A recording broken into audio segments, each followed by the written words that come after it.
Dr. B.V. Satpathy ji. Thank you, Chairperson, sir. On behalf of YSR Party, under the dynamic leadership of Sri Y.S. Jagan Mohan Reddy Garu, I stand here to support the bill. So, as my previous speakers, Dr. Kakoli Ghosh, Dr. Hina, they have highlighted many points, especially Dr. Kakoli.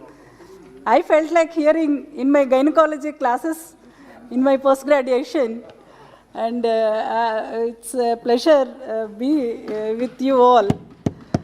And from my party, respected Chairperson sir, to say a few points about the bill. So the Assisted Reproductive Technology Bill provides for the regulation and supervision of the assisted reproductive technology clinics and the assisted reproductive technology banks. So this is for regulation and for prevention of misuse, safe and ethical practice of assisted reproductive technology services and the matters connected therewith. Chairperson sir, this bill also intends to protect the affected women and children from exploitation, support the oocyte donor with an insurance cover, regulate multiple embryo implantation, and protect the children born through ART. The bill further aims to regulate cryopreservation of sperm, oocytes, and embryo by the ART banks and intends to make pre-genetic implantation testing mandatory for pre-existing heritable or genetic diseases only for the benefit of the child born through assisted reproductive technology. So again, Chairperson sir, India's fertility industry is an integral part of the country's growing medical tourism industry, which experienced a 30% growth in 2000 and 15% growth between 2005 and 2010. Despite so much activity in India, there is no standardization protocols yet, and reporting is still very inadequate. Furthermore, there are only guidelines of ART and no law still exists. There has been debate on the medical, ethical, and legal aspects of the ART. That's why all this bill regularization came.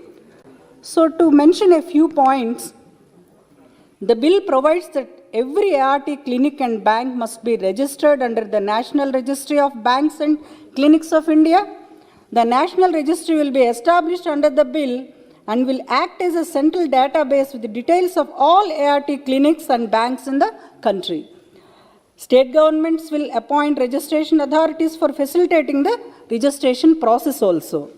Chairperson sir, and the rights of a child born through ART, a child born through ART will be deemed to be a biological child of the commissioning couple and will be entitled to the rights and privileges available to a natural child of the commissioning couple. A donor will not have any parental rights over the child. So these are the few regularization points. And regarding the establishment of boards. So the national and state boards, they will provide, the bill provides that the national and state boards for surrogacy, constituted under the Surrogacy Regulation Bill 2019, will act as a national and state board respectively for the regulation of the ART services also. Key powers and functions of the national board include advising the central government on ART related policy matters and reviewing and monitoring the implementation of the bill. Chairperson sir, any clinic or bank advertising or offering sex selective ART will be punishable with imprisonment between 5 and 10 years or fine between 10 lakhs and 25 lakhs or both. No court will take cognizance of offences under the bill except on a complaint made by the national or state board or any officer authorized by the boards. Chairperson sir, and the standing committee also, they made some recommendations. The committee noted that the cost of ART services varies across clinics. It recommended that standard operating procedures should be formulated to ensure the uniform cost of ART services and global quality standards. Further, a monitoring mechanism should be set up under the national board to prohibit commercialization of the ART services by the private sector providers. So before I conclude, the bill is a welcome legislation, and the impact would be that it would bring about the registration of all the clinics, it would control unethical ART practices, it would improve the quality of ART services, it would facilitate framing of requisite policies as we would be having all the data, and most importantly, the needy couples would be more sure of the ethical practice of ART. At present, there are only 6 IVF clinics in government sector. They are AIMS, Lady Harding, PGI Chandigarh, KGMU Lucknow, Army Hospital Delhi and Pune, while the remaining thousands of IVF centers are in the private sector. So the government should ensure that each medical college or premier government hospital or institute must have IVF or ART facilities so as to enable the common poor masses to avail the services of ART.